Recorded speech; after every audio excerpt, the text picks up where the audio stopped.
Hello and welcome along to the Bunch of Punts Betting Podcast, your specialist show for football long shot bets. With what we'll be trying to do in the first half of the show is build a podcast bet. There's no limitations on any markets or out like that. We haven't had any winners yet, but we've been getting a little bit greedy, to be fair. A lot of big prizes touted. It's coming. And then the second half of the show, we haven't got many, but we've got a few singles lined up worth flagging up for the weekend's action. Alongside me, as ever, Matthew O'Regan. How you doing, buddy? Yeah, I'm good, mate. Been itching to get back to it after a week off. It's felt like ages, so I'm excited for this week's one. Yeah, international break last weekend. Of course, there was a smattering of League One action, plenty in League Two, and I think it was the FA Cup last weekend. So there were lots going on. But we took the week off. You mainly because you was ticking off the 30th country on your European tour. Where have you been? Yeah, it's been selfish. I didn't think of the audience or you. Yeah, I was in Albania for 4 days, just cheap flights, somewhere to get away. And yeah, because I looked at it, it was FA Cup weekend. Markets are so volatile with the FA Cup. They don't really have many markets other than 1x2 or goals, really. So there weren't really much to get stuck into last week. So it felt like the ideal time to sort of take a break from a lot for a week. Nice. Yes. I forgot what I was gonna say. Oh yeah, it's just me and Matthew this week. We've been getting loads of brilliant special guests on, but back to the originals this weekend. We have got a guest lined up for next weekend, Jake Oscarthorpe of Sporting Life. I think we're going to try and record Friday morning, so that will be exciting. I tried to get him on today, but ever the professional, he just didn't think he had enough time to prepare for all the weekend's action. So Friday record next week. We're doing it a day early this week because, well, you've got something on tonight. I've got something on tomorrow. So we just thought it'd be a lot easier to do it today. And it's sort of short notice doing it today. So, yeah, didn't really have time to line up a guest.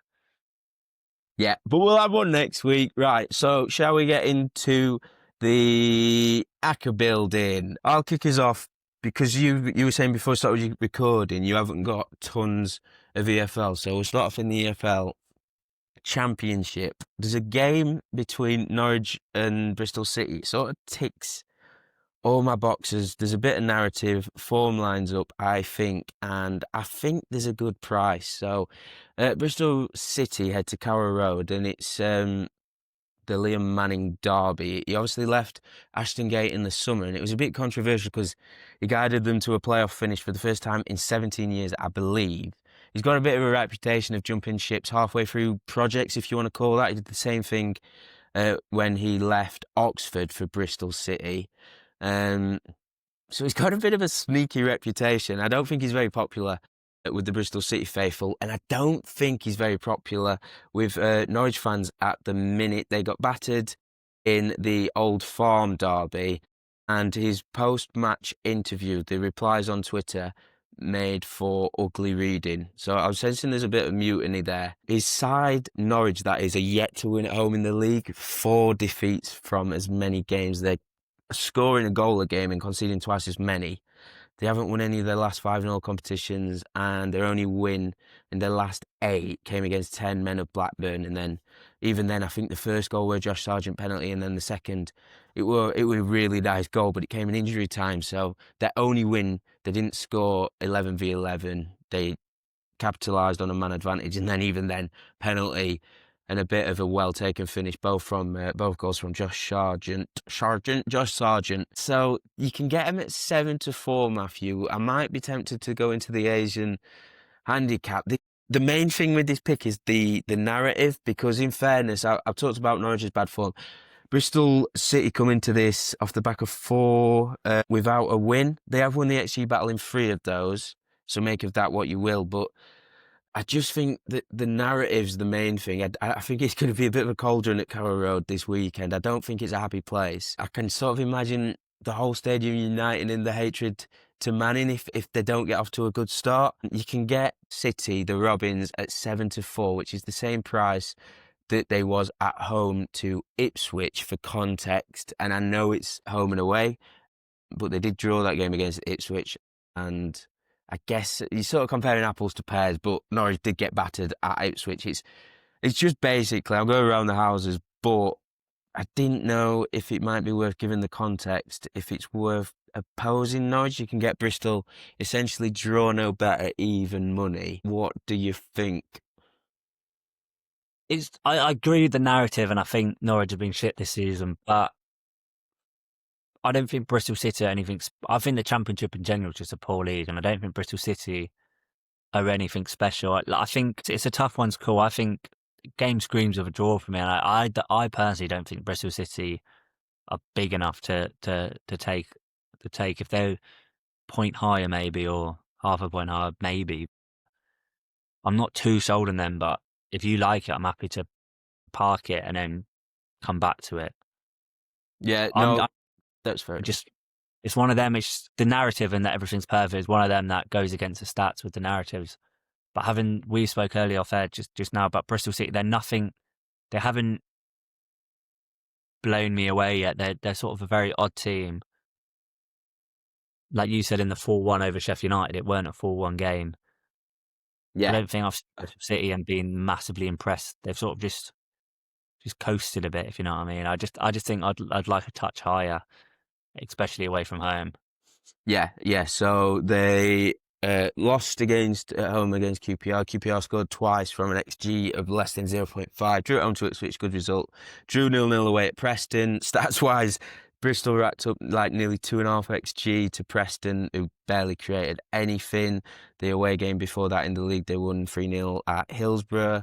The away game before that, 1-1 draw at Derby. Not a lot between the sides there. And then back to that 4-1 win in the first game away at Bramall Lane. I get what you're saying. And even when I was saying it, I don't have much conviction because it's just the narrative. So we'll put a pin in that one. Where do you want to take us next? Yeah, the only EFL selection I've got for the ACCA, because I found it a relatively tough slate this week. Yeah, goals in Rotherham versus Orient. I was at Orient on Saturday at home to Doncaster because international breaks of Brighton weren't playing and Worthing played on the Monday. I was in London on the Saturday anyway, so I was like, why not Orient? Donny got parents, friends, supports Doncaster, so I went in the away and with him, and I didn't know what to expect really, and then Leighton Orient went into the lead after 2 minutes and sort of coasted from there. And I was saying Donny accumulated about 1 XG, but I didn't really notice it. It might have come after I left. But yeah, I just think a better team would have put a couple past Orient. The amount of times Donny were through, one pass through the Orient midfield, and it was just a better touch or better final ball, and Donny could have had a few. And Ballard and Connolly on the counter-attack were just ridiculous. Connolly only playing at this level because of his attitude and off-the-field issues. He's far too good for this level, and Ballard's in his first loan. Them two just looked far too good, and just fast and direct, and the open and expansive style it sort of summed up Orient this season. No team has seen more away games with 3 or more goals than Orient, 5 out of their 6.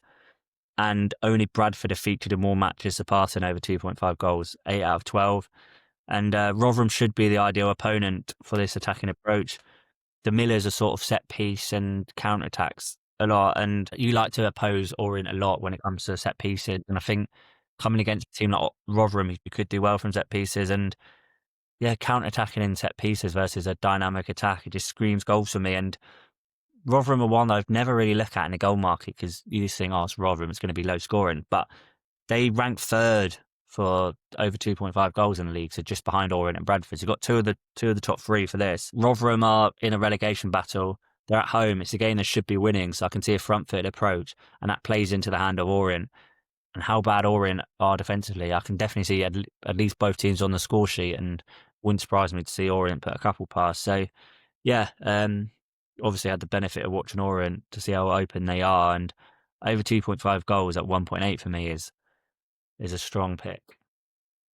Yeah, I like it. I was just looking at Rotherham's record. So it went overs at Northampton. They came from behind. Benson scored a worldie free kick to win it for them. They don't win many away. And I know Bradford are up there at the top of the league, but it's a bit of a Yorkshire rivalry, a bit of a Yorkshire derby. They drew 2-2 at home to Bradford. Overs clicked at home to Mansfield. That's 3 of the last 3. And then against Stockport, there was only one goal, but you can, without watching any of that game, none of the highlights, you could probably understand the dynamic that was adapted there. Rotherham sitting a lot deeper in a low block, I assume. Apologies if I got that wrong, but all I'm trying to say is against the teams where Rotherham will fancy themselves of getting a result, and you'd have to put Leyton Orient in that bracket at the minute. I mean, if you look at the prices, 19-10 about Rotherham, you could easily see a goal-heavy game here. I'm just looking now. But Wimbledon, yeah, Mansfield. the amount of times Molyneux was through and just took an awful touch, like Orient fannied about with it at the back. The defence didn't look comfortable. Midfield was so easy to play through, and yeah, I just think how bad Doncaster were up front shouldn't be. I don't think Orient, a better team against Orient would have had scored at least one or two. It's just the final ball and the pass selection, the touch, which is all over the place on Doncaster. Yeah, I'm just. Rotherham have only failed to score as well. 4 games. Away at Cardiff. Cardiff expected to be up there. Away at Stevenage. Stevenage are up there. I just can't believe how well they're doing. Failed to score against Doncaster as well. A bit of an anomaly. And then failed to score against Stockport. But every other game, they've scored. And the nature of their win against Northampton, coming from behind, winning it late, a free kick, a result against Bradford, who are flying high, Rotherham's tails will be up. And I know the manager was under the cosh a bit, but 4 points from their last 2, that monumental win. I think they'll fancy their chances. I think this is going in. What was the official bet? Over 2.5 goals? Yeah, 1.8 it was. Yep. I like it. Let's get that in. And it's a good point on the set pieces. It feels like I haven't pulled up the data. I'll do that now, actually, but it's worth mentioning. Rotherham, I just had a brief look. Rotherham are probably shit for set piece goals, but Doncaster again, it really pissed me off because obviously I was on O'Regan telling you. Yeah. I couldn't understand it. So they had the perfect opportunity for in swingers. They go out swingers. They went out swinging every single time, and it never worked. And the delivery, there had quite a few set pieces in and around the area. But the final ball was horrendous. All it needed was an in swinging thingy, and then they were there. McGrath had a couple chances from centre back. I don't think O'Regan went close.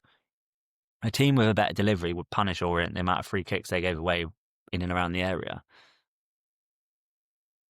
Yeah, so it might be worth considering. I think it'll be Rafferty. This Jules, is set piece. Yeah, Rafferty. I think Baptiste. Jules. But I don't He ain't think been Rotherham playing would be that much. good at set pieces. Probably just a lazy Rotherham stereotype. But Lenny Ogbear's been playing the last few. I don't think it is. You've got all the remnants from Steve Clarke's old side, so they should, like, in theory, be a set piece heavy side. They've only got 2 set piece goals this season per the analyst and 3.25 expected goals. But Rafferty scored against Northampton. You can get Rafferty 18s. That's with 3.6. Jesus, that's with 3.65 as well. 17-2 in places that. Baptiste 17s. He's been playing in the back 3 as well. Lenny Ogbear's been playing the last couple of games. Lenny Ogbear's 22s with Sky Paddy, Betfair, Boyles, Coral, Ladbrokes. So based on the amount Leyton Orient conceded, I think they're the worst set piece side in the league. That might be worth a look as well. But back to the ACCA. I might just talk myself into tipping that later. But back to the ACCA. Over 2.5 goals is the first bet locked in. I'm going to drop down into League 2, MK Dons.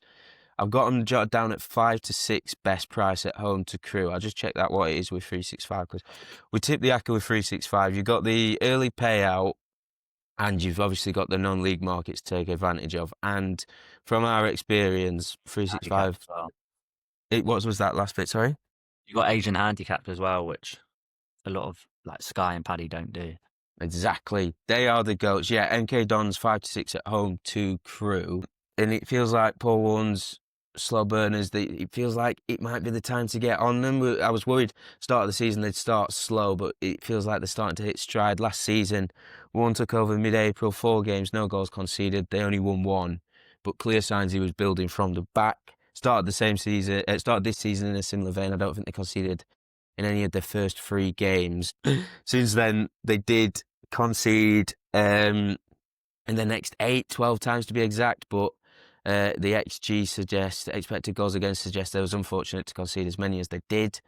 They come into this having beaten Bristol Rovers 4-0. 3 of the goals did come in the final 10 minutes, and the first goal was an own goal. But I was just looking, where is the bit?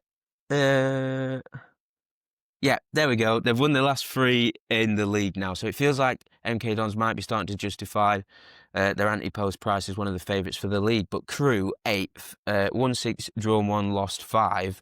So it's pretty distinct record in the sense that they either win or they lose. And it feels like to me that they beat the bad teams, those that are expected to be in the bottom half, and they've been losing to the good. So the 4 of their wins came in the first 4 games. They beat Fleetwood, Crawley, Accrington and Salford, with the exception perhaps of Salford. These are all teams that, based on what we've seen so far this season, would probably expect to finish in the bottom half. I can't really see them getting close to the top 7 playoff push. And then Crewe beat Notts County, Harrogate, and they drew with Colchester. Colchester drew a lot of games. They was good when Crowley took over last season, but they've been struggling for the most part this campaign. Harrogate expected to be sort of in the bottom quarter of the league, and Notts County, they've got, when they played him, there was obviously, they lost their best player, David McGoldrick, in the summer. He went back up to League One, and then they had that weird arrangement with at boardroom level. So that I think you can sort of put that defeat down to some pretty strange decisions in the summer. And then you look at who Crewe have lost to. They lost to Gillingham, Swindon, Barnet, Barrow, Bromley, aggregate score of 8-1 again. Perhaps with the exception of Barrow, I don't think they'll do bad this season. That was my anti-post prediction anyway. But based on what we've seen, they might be more of a middling side. But with the exception of perhaps them, who, are, by the way, are very difficult side to break down anyway. Fine margin team. But again, with the exception of them, Gillingham, Swindon, Barnet, Bromley, between us sides we all expected to push towards the playoffs. So you've got such a clear rift with Crewe's results. They beat the teams who aren't so good, they lose to the good teams. And with MK Dons seemingly hitting their stride, they've won the last 3, come off the back of a 4-0 win at Bristol Rovers. 5-6. Would you have it? Yeah, I quite like it. Crewe are very, very. I just find League Two weird in general, and you've got to, what I found with League Two, you've got to take teams in their purple patch, and I think like Chesterfield had their purple patch last year. Certain teams go through purple patches where they can't stop winning, and I think Dons are going to hit theirs. And Crewe, yeah, as you said, a very, very weird team. I see. They're a bit more open, expansive yesterday against Liverpool in the EFL Trophy, and I saw a few fans saying that's what they want to see more of, take the handbrake off. And I think they're a bit too pragmatic though. And I think, Dons, Warren seems to have taken the handbrake off a bit as well. And I think he's realised that this Dons team is better than, because with Rotherham, I know they got promoted with them, but they were always like underdogs, sort of scrappy wins.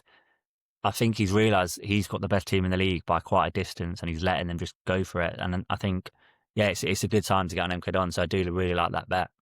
Yeah, it's interesting you say about Warren, because I looked into his spell at Derby. He took over in the September international break of 2022.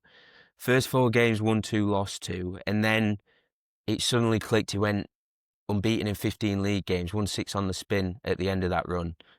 Derby ultimately fell off that season and then came back to go up automatically the following campaign. But it always feels with Warren, whether it be Rotherham, Derby, or now at MK Dons, it might take him a bit of time for the players to buy in, but once they do, it always seems to be this time of year as well. They hit their stride. It happened the following season in autumn. I think they won 5 on the spin. They went unbeaten in 9, won 8 of those games, only lost 2 of 19 in the league from the end of October to mid-February. That was at Derby. So feels like it takes him a bit of time, but once they hit their stride, they do so in some style. So if you're happy with that, we'll just get MK Dons in on the nose, 5-6 at home to Crewe.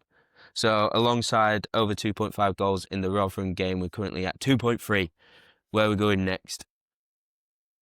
Yeah, so I've got 4 non-league picks, but I'll go with my strongest first. And it's Chester, draw no bet at home to Kidderminster at 1.825. Chester unbeaten at home since October 2024. So 51 weeks basically. So it was 22nd of October last time they lost at home. Last season they only lost at home twice. That was Brackley at home on the opener, and then Buxton in a few weeks later. So only lost twice last season, haven't lost at home this season. Just come off beating Morecambe at home as well. I know Morecambe aren't the best, but still league above. And yeah, just a lot to like about Chester at the moment at home. Then you've got Kidderminster, who are in a bad place at the moment. I posed them in my Sport and Life column on the weekend, back in Radcliffe win and also Radcliffe double chance. Radcliffe went to Kidderminster, put 5 past them. They also lost at Peterborough Sports a week before. I think they're 5 without a win now. The fans absolutely despise the manager. The technical assistant has now been suspended for swearing at fans after, offering them out for fights. So it was very toxic when they played. We played Radcliffe. I'll be surprised if Dibble, the goalkeeper, is not dropped, but who knows? And yeah, the recruitment's just been very poor from Kidderminster. Adam Murray came in after obviously a really good season at Eastbourne, but a lot of his signings have been Southern-based players, which people don't realise that the difference between the South and North, even though the same level, is very different. You see teams like Southern-based players having to relocate to the Midlands and play up North. It's a lot of adapting, and yeah, he just hasn't got the right formula with his recruitment. Tunnicliffe, the best centre-back, hasn't been playing, just frozen out. Nothing's been said. So all is not right at Kidderminster, and I'm surprised Murray is still there. And I think if they do lose to Chester, I think he's gone. But I just think you've got draw on side for a team that's lost twice since the start of last season at home. Both of them tight 1-0 last season. Nearly a year unbeaten at home. Even if you get the draw, you get the refund. I just think it's stupid not to take, considering Chester's home form and Kidderminster without a winning 5 and all over the place. And 1.825 for that is what I like. Yeah, I like it. With that pick, it takes us to like a smidge over 5-1. But I just wanted to ask you, refresh my memory. You were pretty hot on Chester pre-season, no? That was season before. I had Chester to win the league last season. North. I Oh, weren't too them this year. sorry, that's when I'm getting mixed up. Because I was just wondering, I'd 16-1. I know. I had South Shield this year. Did you? Them and They're not Bucks. doing too bad, are they? Nah, South Shield's the top and doing really well, yeah. But Buxton aren't being the best. But I'll toot this South Shield on because they were about 17-1, I think. I backed them. Yeah.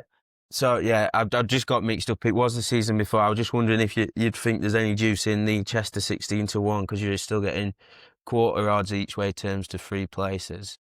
No, because, well, you got Kidderminster who are a bit of a mess. Buxton haven't done as well as I thought they would, but I just can't see anyone capturing South Shields. Defensively, they're ridiculous. The amount of clean sheets they've kept, and they've got the best front 2 in the leagues. And with that combo, I just can't see anyone catching South Shields.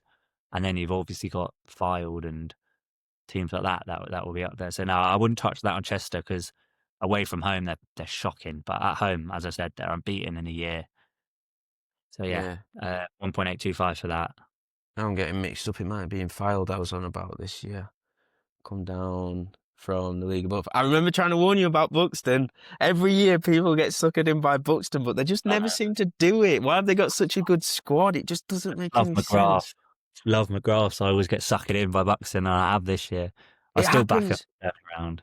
It happens to the best of us, and the other thing is they've got Astral pitch up on the hills. Lovely Guinness there, by the way. You just always think they're like Stoke used to be in the Championship, like this is their year, but it's early days yet. 10 games in, Buxton 14 points for context, 12 points off the front runners, but at this level, you're looking at about 1.52 points per game to be up there, like more or less one. There's a long way to go yet, but back to the ACCA. Joining goals over 2.5, Rotherham versus Leyton Orient in League 1. MK Dons to beat Crewe in League 2. We're taking Chester 0.0 Asian handicap, essentially draw no bet. And that puts us 5.02-1. And I'm just looking at the spreadsheet. We've done 3 group pod ACCAs so far this season. 22-1. 30-1. And last week was nearly, 2 weeks ago, was nearly 50-1. I'm getting the sense with the difficulty in picking selections, we might be going something on the short side, so we might only need 1 or 2 more picks, but I'm not sure this will go in. We've got Bristol City waiting in the wings as well. I'm not sure that's going in, but Harrogate at Colchester, they are 4-1 to win. Let me just double check that because this is the problem. because it's been international break, I've been taking all my notes from like Monday, Tuesday. I've I been nearly put champing at the bit. Colchester forward. You what? Sorry. I nearly put Colchester forward until I You're saw some fix. you're kidding. Well, let me just tell you why. I was thinking about Harrogate. You could get him plus 0.75 on the Asian handicap, so half your stakes on essentially double chance. And if they do lose by one, you lose half of your stake. But I suppose in an ACCA sense, you get sort of half a push, so the ACCA won't be dead. But anyway, I was just wondering if 4-1, I wondered what you thought was a bit big. Harrogate went off shorter against Bristol Rovers, Bromley, Cambridge, Gillingham and Fleetwood this season. They picked up points in 3 of those games. I should have made a note on how much they lost by in the other 2, but I haven't. As I already mentioned, under Dan Crowley last season, Colchester took 40 points. They was really good under Crowley last season. Took charge in January. 40 points from 23 games, 4th most in League 2. This campaign, though, they've only won 3 of 12. His whole reign, they've drawn a lot of games. It's worth noting the 2 wins came in their last 2 games, and they were against 2 of the best sides in the division. Grimsby, they beat last weekend, came from behind. They also put 6 past Chesterfield, racked up an XG of over 5 against the Spyrites. But I felt like that nut score, they won 6-2. I felt like that was more like consequence of a bit of a tactical sort of niche. Chesterfield have got an old backline, and like in transition, the gap between Chessy's backline and midfield, it just got absolutely pulled apart by Colchester. But I was just wondering about the U's like ability when the onus is on them. They are expected to win here at the prices available, but they've gone off favourites 5 times in the league this term and they haven't won. They've drawn 2, lost 3. So I just wondered about Harrogate at plus 0.75. It feels like a risky selection. It feels like one based on recent results doesn't make a lot of sense. But I suppose that's why it's a big price. I suppose the takeaway, Matthew, here is Harrogate gone off shorter odds against Bristol, Bromley, Cambridge, Gillingham, Fleetwood, lost twice. Colchester, when the onus is on them to win, favourites 5 times this season, they haven't won any. So you can get Harrogate plus 0.75 on the Asian handicap, just under even money. Are you having it? I have got another selection I really like, by the way. No, because I think Cowley's found his best team. Like Mabic started the last 4, got... He's on fire. Yeah, exactly. And then you got Lisby, who's been starting more recently. He started like the last 5 in the league. He's got 5 goals, 2 assists. You've got Jack Payne in the attack, who's 4 goals, 7 assists. Yeah. Then Anderson on the left. Like he's finally, I think, found his best team, and it's really starting to click. Araujo started playing more. Yeah, I think Colchester are going to be a team to back more and more this season, especially with Mabic, Payne, and Lisby and the form they're in. I'm not sold at all. I think Colchester have been better than their performances have said. I just think they're going to find the solidity that Cowley's are famed for. Plus, with that front 4, I think they're going to be a hard team to stop. So I do not like that. He hates it. No, I thought that would be the case, and it's interesting you're saying about Colchester that the time might be now to start getting them on side. 7-10. Does that feel a bit short this weekend against Harrogate? Yeah. I know you're coming in from a different angle to me. It's one that I was tempted to, but obviously you play the prices a lot, and thought 7-10 were just a tad too short based on the sample size we had this season. I do think it will click for them. The last 2 games is a too smaller sample size to tell whether it is going to click. So if they'd won 4 or 5 in a row, then yeah, I'd be on the 7-10. But it's only started to click last 2, so I need to wait a bit before jumping on them. So that game is solid, I think. Yeah, I'd be really, because if it does go how I expect on Saturday and Harrogate get a result, I'm going to be buzzing. More so because next game for Colchester, a trip to Swindon. Then they've got FA Cup action first weekend in November, and then the game after that they play at home against Bromley, and then it's Walsall mid-November. So if they do drop points this weekend when they're expected to win, I think we'll both be looking to get them on side in the upcoming weeks when the price is more palatable, because I expect them to be big prices at Swindon and Colchester. Swindon and Walsall, sorry. That stinks of a win and both teams to score for me at Swindon. Yeah, it does, doesn't it? It does, doesn't it? Because even when I was saying in the argument, like they draw a ridiculous amount of games. So, like, I But I just feel think like, the issue for them drawing is they didn't have that star quality to get them over the line. Whereas now mm, Lisbon coming aside, they're two players that can just get you something out of nothing. And I think that's gonna, because they weren't losing it many games. Lisbon Mabic have got that extra bit of quality that will turn those draws into wins, I think. no, I think you're right, but I'll be worth keeping an eye out on Colchester's prices heading into out of October and into November because I think we might be able to get like 3-1, 7-2 for those trips to Swindon, maybe even bigger against Walsall if Walsall carry on the way they're going. So we'll keep an eye on Colchester. That's interesting, something to watch for the future. But back to the ACCA, where to next? What have you got? Yeah, so got one more. No, got three more, but one from the National League, and it's Halifax to win at Truro at 2.2.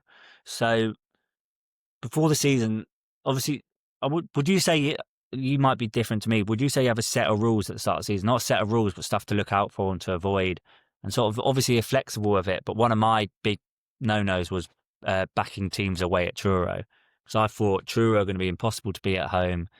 Teams aren't going to know what they're coming up against, and I'm sort of slowly going away from that because Truro haven't been what I thought they would be. They've only won twice at home. One was to Morecambe and the other was against Boston at home. Yeah, the home element hasn't helped them as much as I thought they would. They drew at Totton and then at home midweek they were 1.66. Or on Totton double chance. Yeah, Truro were 1-0 down at half time. Then Totton go down to 10 men just on the stroke of our time. Truro all over them second half, but can only score one. And Tottenham hold on to penalties and win. I just haven't been impressed with Truro at all this season, and I think Truro only priced. You can only get Halifax at this price because of the travel element, but Halifax didn't play midweek. Truro did. Halifax will be a lot fitter, more rested, and obviously I spoke last week about how good Halifax have won. They won in the cup 3-1 at Stockport. Now they've won 5 on the bounce in the league, comfortable at Brackley. They beat Rochdale away. Halifax are just really, really hard to stop at the moment. And against the Truro side who have just come off 2 grueling cup games at home, I think Halifax look a banging price at 2.2. Yep, they head to Truro.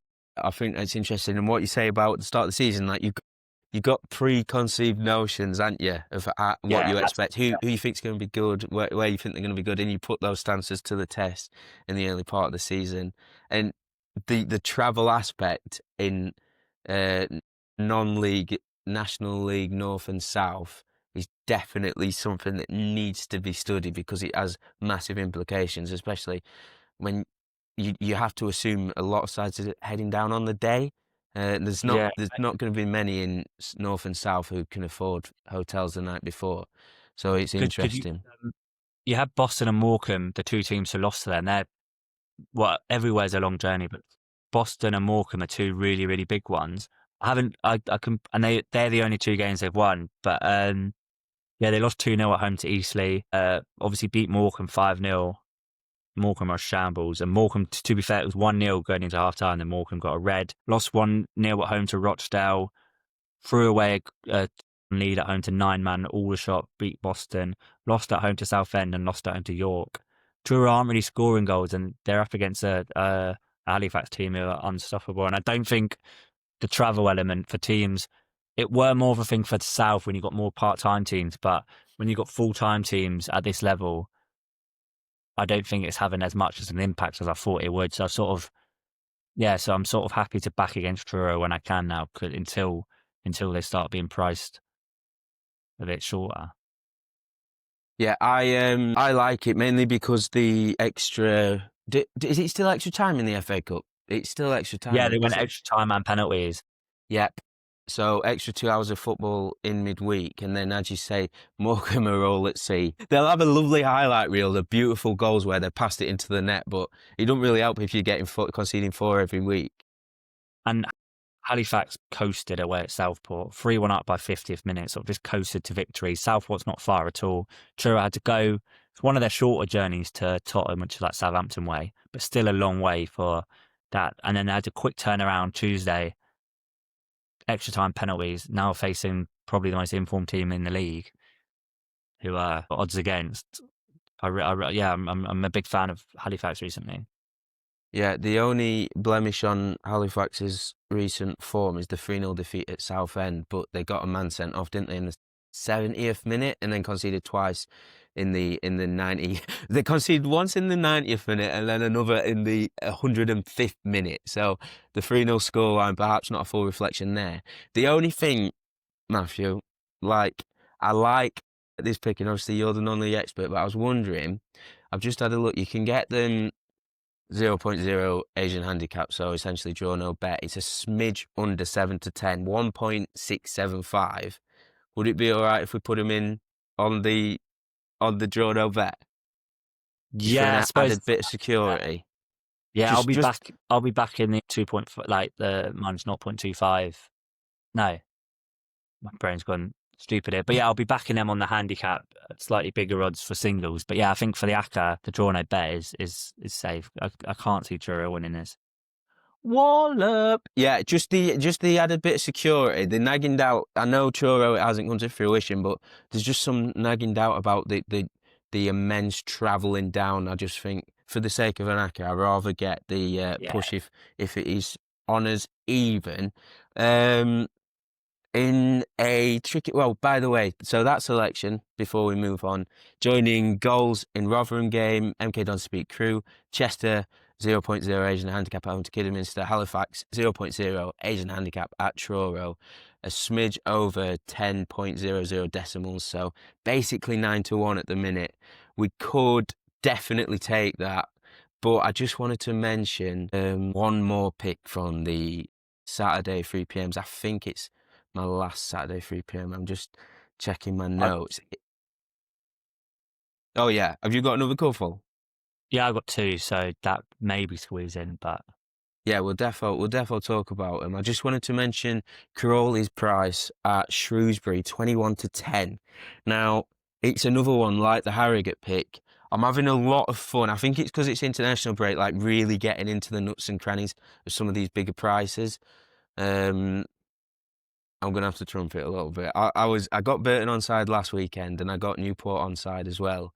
I think they were the two of the biggest prices in the EFL. I took on the Asian handicap like an idiot. I didn't have the balls to take them on the nose, but I think we were saying before we started recording, I think, unless we started recording already, like watching games, you go to so many games. You go to one or two every weekend, don't you? I've made more of a conscious effort to go to as many games as I can this season. A lot of Barnsley games, plenty of Sheffield United ones, but seeing teams live in the flesh, you get it's so obvious, but the eye test is way better than the data, I think. And basically, Crawley's form looks crap. Opening 7 games, didn't win. Then they won 3 on the spin, and now they're winless in 5 in all competitions. But I just don't think they're bad as the table suggests. They've been massively underperforming at both ends. That's expected goals and expected goals against. So they're just under 8 goals underperformance on what their XG suggests they should have been scoring, and they've conceded over 5 more goals than they should have based on the quality of the chances they're letting up. More specifically, since they beat Cheltenham in mid-September, they've played 4 games.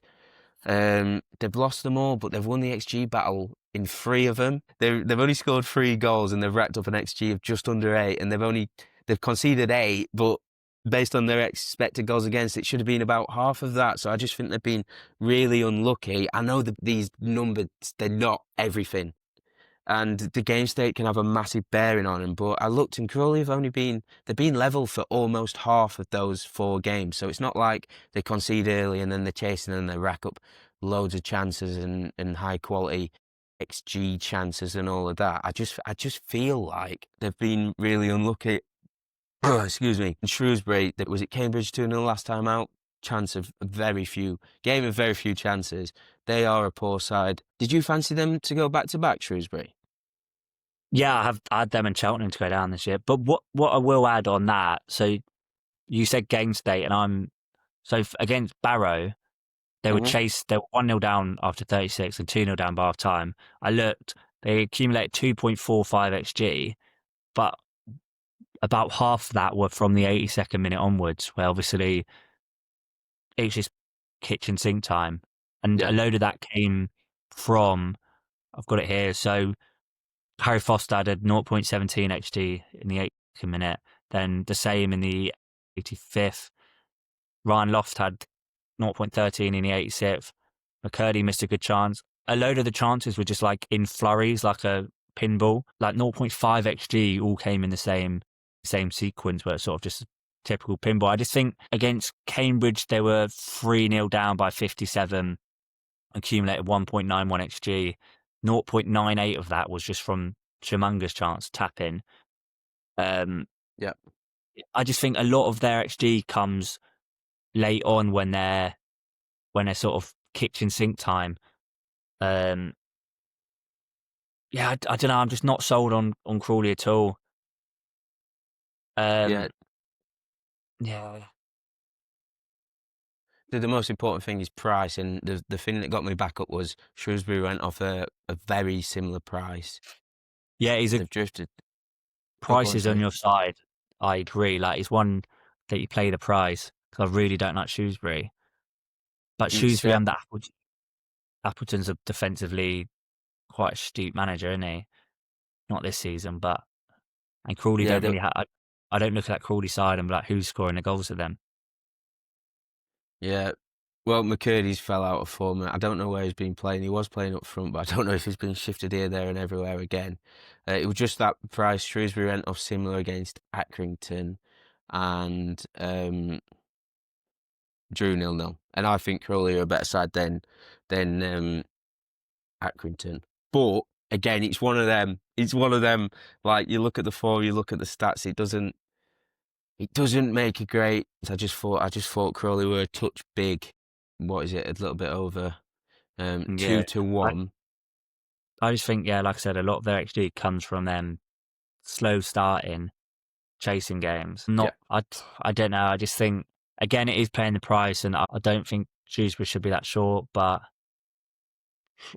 Crawley have only won once away all season. That was away at Harrogate, where they sort of got battered in the XG battle there. They did go into an early lead, so sort of my point. And then away at Chesterfield, they're, to be fair, quite good value for their draw at Chesterfield. I don't know. I'm not sold. It's probably my preconceptions again on Crawley, but I'm not sold on Crawley at all. No, we'll leave it. It's fine. Obviously, price is it's the absolute be all and end all. I thought Crawley were a smidge too big, but when we're building an ACCA, obviously price is the most important thing, but you have got to take other things into account. And if the simple fact is you're not confident on them winning, not regardless of the price, but you've got to put some stock in that. If Crawley were more like 5-1, we'd get them on the handicap, no doubt. No doubt. Yeah.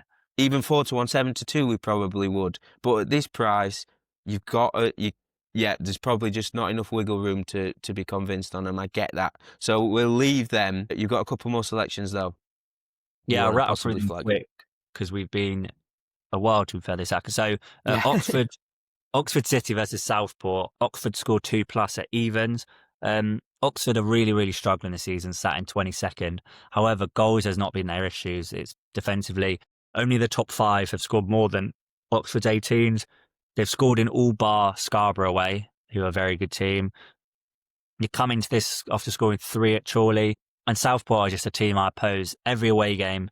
They've lost all 5 and they've conceded 2 in all 5 away games. You've got 100% record for Southport on the travels. An Oxford City side who, again, aren't the best but are good going forward. So I quite like that evens. And then the other pick is Hampton and Richmond versus Weston-super-Mare in the Conference South at over 2.5 goals. Hampton, I'm surprised you could get this sort of price for a Hampton goal line, but it's probably because of Weston-super-Mare, who have been at home, have been flawless defensively, haven't conceded, but away, 4 out of 5 have seen at least 3 goals. Hampton are nuts for goals. They average 3.3 per game. 4 out of 5 have seen over 2.5, with the exception being the opening day 0-0 draw with Salisbury. And it's sort of on your point about teams like Colchester struggling in certain games and good against them. Weston-super-Mare favourites and one of the favourites for the league at the moment, the way they're playing. This suits Hampton. They play better against these sort of sides and the games are more high scoring. I think they just go toe to toe with these teams. Drew 2-2 with Torquay, beat Ebbsfleet 3-2, Dagenham 2-1, and then went to Dorking and won 3-0.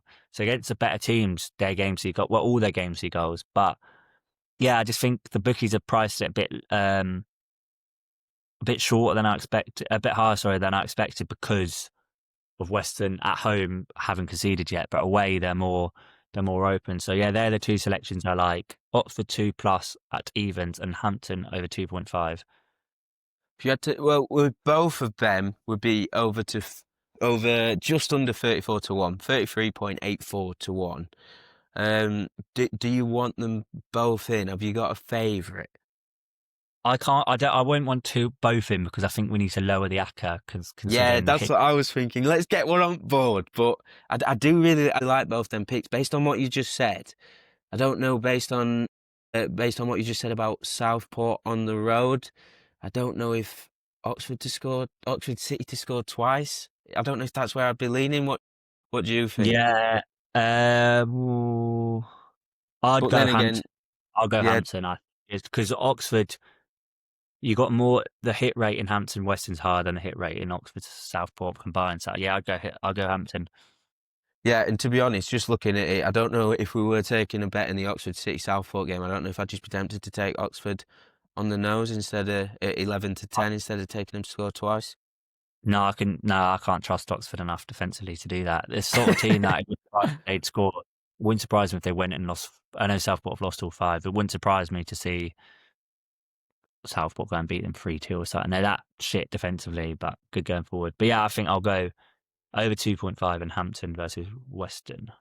Yeah, let's lock it in. So, joining over 2.5 goals, Rotherham v Leyton Orient in League One, MK Dons to beat Crewe in League Two, Chester 0.0 on the Asian handicap against Kiddie. That's in the National League?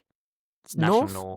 National Yeah. North, Halifax, same handicap 0.0 in the National League. The final selection, Hampton and Richmond versus Western Supermare, over 2.5 goals, 5-fold, 16.42 to 1. So the shortest ACCA we've selected since switching to make ACCAs. I like it. Not a lot of non-league in there, which is always a good sign. It's always a good sign. All the 5 are mine, so I feel like I've taken too much control there, so I feel bad now.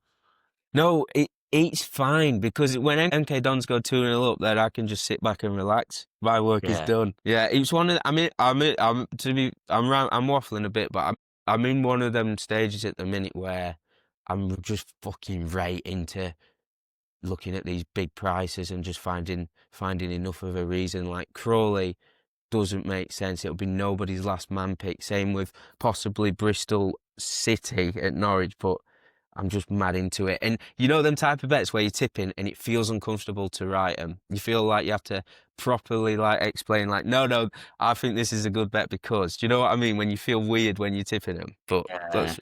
they'll probably all lose this week. Right, but anyway, that's the ACCA. I'll put a screenshot of it up at the end of the show. We've got a couple of singles that we're flagging before we go. Where do you want to start? Yeah, so I've only got 3 long shots this week, 1 from the Prem and 2 from non-league. So I'll start with the Prem one, and it's going to our game, Brighton, Newcastle. I've gone for a yellow card double in Dan Burn and Matt Sweet for card at 13 to 1. I have a half point on that with Bet365. Burn probably, don't know if Lewis Hall will be back, but I think Burn will start left back. He's making 1.7 fouls per 90, booked in 2 out of his 7 starts. And 4 left backs against us this season have been booked. It just strikes me as someone away from home. Newcastle could be very pragmatic. It would not surprise me to see Newcastle play for the draw. Considering I don't know if they've got Champions League midweek or no, they've got Carabao midweek in it after. Would not surprise me to see time wasting going on from Burn, taking throw-ins and stuff. So yeah, up against either if Minter's out on the left, it'd be Gruder or Minter, who both tricky customers, and obviously the old team narrative. We like Dan Burn down here, but it's always nice extra narrative forward there. And then Weefa is sort of a go-to for cards. Really, he started against Fulham, didn't get booked. Got booked against Everton in his next start. Then off the bench, Veltman got booked the softest yellow against Chelsea, and so was hooked off. Weefa came on and was booked, and then against Wolves got booked. He sort of just let for some reason just watched the ball go over him, didn't move, and just tripped the player. So yeah, he's just shy of a card per 90 this season. Last season, his debut season, 0.54 yellows and 2.05 fouls per 90 last season. The right back position, he's looked good, but sometimes he can be quite awkward playing out of position. Gordon plays out on, I can't even think where Gordon plays for Newcastle, but yeah, I just think a fullback at that price with his record is all right. So yeah, 13-1, Burn and Wee for card. I will stick to the cards theme. I've been waiting for ages for the rest of the firms to price cards. Huddersfield's game against Bolton, it's Thursday night. I don't think there's any bad blood between these sides, but they've both sort of made underwhelming starts to the campaign based on pre-season expectations, I guess. Thursday night under the lights on telly with a card-happy referee and a rare opportunity to back player cards. It just feels right. Ollie Yates has got the whistle. 38 yellows in 7 League One appearances this term, 8 in each of his last 3 I've put. I think it's each of his last 2 though, I think. I'd be shocked if it's 8 in his last 3. That's nuts. But anyway, he's averaged over 4 cards a game, this referee Yates, in 110 League One appearances. And a player you'll know very well, Matthew, Mario Cozier-Dubry, Brighton loanee, plays on the right for Bolton. Everyone's been saying he's just too good for the level. I'm not sure if I agree with that. I don't think he did very well at Blackburn last season, but he's a young player, he's developing. But what I do know is he's given a lot of opponents the run around for Bolton this season. So at least one of the opposition's left-sided players, be that left midfielders, left backs, left-sided centre-backs in a free, or left-sided centre midfielders in a free. Opponent left-sided players have picked up cards in 8 of Cozier-Dubry's 12 appearances. More often than not, it's left-sided, left wing-back, sorry. But Huddersfield, I haven't noted it down, but I think from memory they play more of a 4-2-3-1, sorry, that's it. Ruben Ruskin has been playing at left-back, and Leo Castledine has been playing on the left of midfield. But they've got so many players. I mean, when I watched Huddersfield, I think it was Rowan playing at left back. So have to keep an eye on team news. But Ruskin is 15-4 to be carded. And Leo Castledine is 3-1, both with William Hill. We're waiting on Flutter, so Sky, Paddy and Betfair, if they do eventually price this. They priced League One cards last week during the international break, so I think they might price him for this TV game. And I've got a sneaky suspicion we might get a bit bigger on there. But at the minute, those are the best prices. I'm taking both of them as singles and the double. And if you do the double on 365, if you do both the players and then just put in a third selection, so for this one I've done over 0.5 match cards, which will have to come in if this bet does come in. You get a 25% boost, so it goes from 16-1 to 20-1. Max stake £20 if you are a degenerate. But yeah, so I'll be having half a point on each of those players, half a point on the double, tracking it at 16-1, which is the best price at the minute. But if you can, worth knowing on William Hill. Where are we going next? Yeah, Chester win and both teams to score at 5s against Kidderminster. I won't bore you with the reasoning with Chester. I've already spoke about it, them and Kidderminster. But Chester have seen both teams score in 8 out of 10, all 5 home games. Kidderminster have seen both teams to score in 8 out of 11 and have scored in every game. As I said, I think Chester win, Kidderminster lose. And with Kidderminster scoring every game, Chester scoring in every home game and conceding every home game, winning both teams to score 5 seems a no-brainer for me. No nonsense. I like it. I've got a bit of a niche bet, but it's not that niche. It's stupid. In the Championship, Birmingham play Hull. Ollie McBurney 7-2 to score any time with 365. I haven't put it in my record. I'm going to tick that though as well. I think he got 5 goals, 1 assist in September, 1 player of the month. I think he's on 6 in the league for the season. He's got 50 Championship goals across his career at Barnsley, Swansea, Sheffield United and now Hull. And it's not a surprise to see him doing well. He didn't do that well for the Blades in terms of goals. They sort of tried to make him into something that he wasn't, but now he's back in a side that's playing to his strengths. It's not a massive surprise to see him scoring frequently again.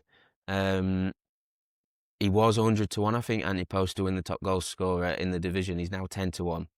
I definitely won't be backing that, but I'm just making the point. He has been scoring a lot of goals, but I think I need to find the notes. But I think each of his 5 of his 6 goals, in the Championship have been assisted by Ryan Giles, the left back, really good left back. So it's very obvious and very dumb. But if you combine Ryan Giles' 1+ assist with McBurney to score any time on 365, you're getting 22-1. I think it's worth half a point. It's just a bit of a silly punt. Some firms, they won't do it for this game, but like BetVictor and Sky, they do a certain player to do an assist for a certain player. They used to do it for I think they still do it for the Prem, but I don't think they will, and I don't think you'll get odds much better than this. With this bet, it doesn't have to be McBurney scoring assisted by Ryan Giles. They could both grab goals at Birmingham. McBurney could score at Birmingham and Giles could get an assist and the bet still wins. But I think it's just too much of a coincidence to ignore. 5 of McBurney's 6 goals have been assisted by Giles. So 22-1, 365. I think backing them to come up trumps again is worth a go at Birmingham. And I'm going to put McBurney any time at 7-2 as well. It just seems too big, that. Where are we going next? Well, on that, I saw this stat on Twitter. I'm not as clued up on some of the stats as I should be, but I saw Birmingham were like the worst team in the league at defending box chances. Which Really? sort of, yeah. So that's perfect. I don't know if that includes set pieces or what, but I just saw some graph. The worst in sort of just creating defending box chances. So that sort of suits the narrative. Giles whipping balls into McBurney. Oh yeah, and all you look at McBurney's shot maps. I know he's pretty by the by for a striker, but I feel like it's increasingly rare. He's just in between the posts, penalty spot. All of his shots are from there. Be that headers. So well suited for this against Birmingham. But my final pick, I said to Jim off air, I guess one team that I'm backing against this week in a big prize, who would it be?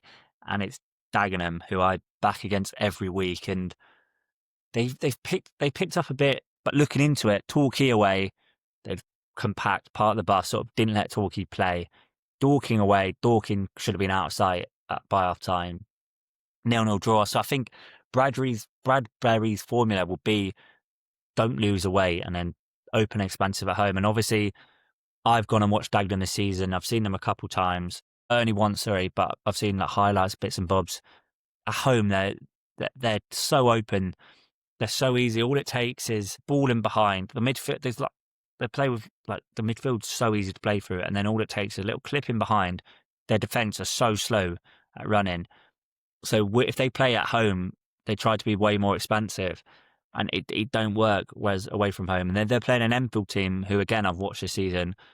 I've seen them both in perfect situations. I've seen Dagenham at home and then Enfield away. Enfield came to Worthing. I don't think they were that good, Enfield, but they weren't asked about anything other than getting a draw. And they had a couple decent chances, limited chances. They didn't create many chances, but the ones they did were decent quality. Yeah. Enfield just looked to sit in and counter-attack, rely on set pieces. The pressure's on Dagenham. Bradbury's getting more hated by the minute. They lost to Spalding in the Cup. Last game they lost at home was against Maidstone. The pressure is fully on. I think Enfield, it just suits them perfectly. Enfield's going to sit back for straight. Dagenham are going to go for it, and Enfield is going to ping long balls in behind and sort of turn them over. Yeah, just so basically it's Enfield and both teams to score. I had the stats. I think both teams to score. I'll get it up. I forgot to write it down in my notes. I think both teams to score has landed in 4 out of 5 for Dagenham at home, and all 5 Enfield away. Because Enfield don't suit playing at home in terms of that they don't like to come onto teams. They like to be sort of the underdogs, and that suits them away from home. So they scored at Torquay. They lost 3-1, but they were better value for that. Lost 4-1 at Chesham, but again, it was the red card completely flipped that game. They lost 3-2 at Slough. Yeah, they're scoring goals. Yeah, 4 out of 5 away games have seen both teams score for Enfield, and 4 out of 5 at home for Dagenham. So 8% record for both. Perfect contrast of styles that suit both, and you're getting 10s for Enfield to win and both teams score, which I'll have half a point on. No, a point on, sorry. A point, I'm going to say. The tactical nuances of this game, this tip deserves, at this price, it deserves a full point. I'm glad you've done Glad you've done the full point. I'll be following you in on that. No doubt. Back to Friday in the Championship. That's all your bets, by the way, isn't it, Matthew? Yep. Yeah, back to Friday night in the Championship. Borough play Ipswich. Now, I think I'm going to contradict myself slightly, but I think under 2.5 goals is priced absolutely perfectly, 8 to 11 generally. So there's no point in having some money on that. But having said that, if unders is not worth backing, then you shouldn't back no first goal scorer. But at 9 to 1, I think there is enough juice in it. Ironically, oddly, that's 9 to 1 with Sky Bet, and it's obviously, we say it every time, but you covered if the only goal of the game is an own goal. We spoke too much about McKenna's blueprint for his last promotion in the Championship 23-24. There were lots of goals in the home games, not many in their away games. It was a stance I took at the start of the season, and it's going as expected. Unbeaten at home, Ipswich are 5 games, 1 3, drawn 2, average 3.6 goals at Portman Road, and over 2.5 goals clicked in all of them, apart from their first home game against Southampton, which finished 1-1, 1-1 at half time. I was rubbing my hands together. I thought there's going to be loads of goals in the second half, but it just didn't happen. Away from home, they are yet to win. Drawn 2, lost 1. They was losing at Blackburn before it got called off, but from averaging 3.6 goals away from home, they're averaging under 1.7 total, both sides, on the road, and under 2.5 goals as a 100% strike rate. So I think goals will be of a premium, especially because how Middlesbrough started the season. They are second they can go top with a win. I think they've only lost 1 this season. But Rob Edwards has built a tough side to beat, and given the fact that this is Middlesbrough with a chance to go top against the anti-post favourites, everyone's cup final, not in Ipswich. I think it's going to be a classic cagey Championship encounter on Friday night. I don't think it's going to be one for people wanting some action, but as I said, Rob Edwards' side being fine margin. Each of their last 3 games have seen 2 goals or fewer. Unders have paid out in 3 of their 4 league home games. They recently drew 0-0 against Stoke, I think it was, as well. So yeah, everything points towards a low scoring encounter. I just don't think there's enough value in the price of unders, but at 10.00 decimals, I'm willing to have half a point on no first goal scorer, because if it plays out as I suspect, I can't really imagine any of the teams, say it's 0-0 approaching the final half an hour, I can't imagine either side sort of going for the win. I could be corrected, but it just feels like a game that's going to fizzle out into nothingness. So instead of taking the price that I think's fair on under 2.5, I think just be a little bit greedy here and go for no goals whatsoever via no first goal scorer. But yeah, it's going to make for an uncomfortable watch, and it could blow up massively in my face. That's almost it. The final 2 bets I've got, I've already spoke about. I'm going to take Harrogate on the nose to win at Colchester. 365, got them at 4-1. I'm having a point on that. 365, worth saying because you get the early payout. It is still the industry best price. And I'm also taking Crawley at Shrewsbury. 21-10 they are, 365 as well. I'm having a point on Harrogate, 1.5 on Crawley for the reasons I said when I tried to shoehorn them into the ACCA. I think that is everything. We'll not recap the bets. I'll just put the screenshots as I've been doing at the end of the YouTube video so you can read all of them alongside the ACCA. I'll probably put a screenshot as that appears on 365. We'll be having a point on that. I'll just recap that before we go. We're going... Oops, I've lost it. We are going overs in the Rotherham versus Leyton Orient game. We're having MK Dons to beat Crewe. Chester 0.0 Asian handicap at home to Kidderminster. Halifax same handicap 0.0 away at Truro. And over 2.5 goals in Hampton and Richmond v Western. Superman! Whoa, we spent ages on that ACCA then. Matthew, cheers for your time. Pleasure as always. Pleasure as always. We'll be back probably next Friday morning with special guest Jake Oscar. Best of luck with all your picks for the weekend, and we'll catch you on the Flippity Flip.